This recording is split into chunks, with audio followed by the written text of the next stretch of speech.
الحمد لله والصلاة والسلام على رسول الله.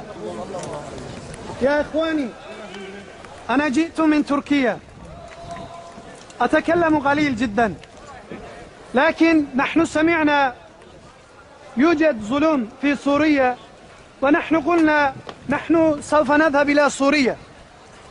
نحن نعرف هذا طريق يذهب إلى قدس، هذا طريق يذهب إلى قدس. إن شاء الله نحن سوف نذهب إلى قدس، وإن شاء الله نحن سنصلي الصلاة في مسجد أقصى إن شاء الله.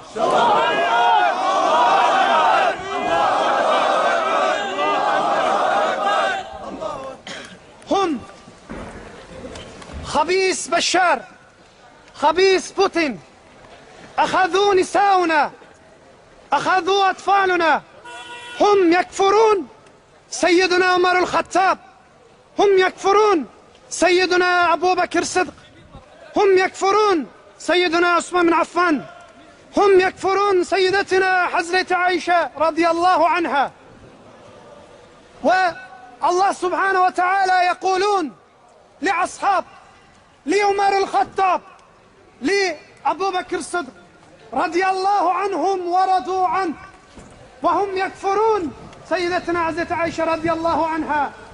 يقول الله سبحانه وتعالى سورة نور لحضرة عائشة رضي الله عنها: هو نظيفة جدا. هم يكفرون، هم أخذوا نساؤنا، هم أخذوا أطفالنا. إن شاء الله نحن سوف نذبحهم. لماذا؟ لماذا؟ يقول ابن تيمية رحمه الله: هم متشدد من نصران، هم متشدد من يهود. وإن شاء الله نحن لا نذهب إلى غنيمة، نحن لا نذهب إلى غنيمة، نحن نذهب إلى شريعة، نحن نذهب إلى قدس، نحن نذهب إلى كلمة الله بإذن الله.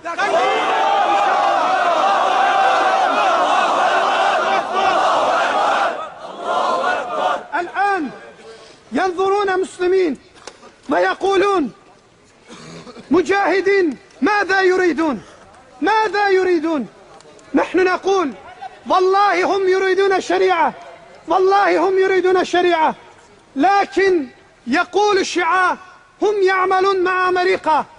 نحن سوف نقول هنا نحن نعمل لإسلام، نحن نعمل لدين، نحن نعمل لشريعة. الله أكبر، الله أكبر.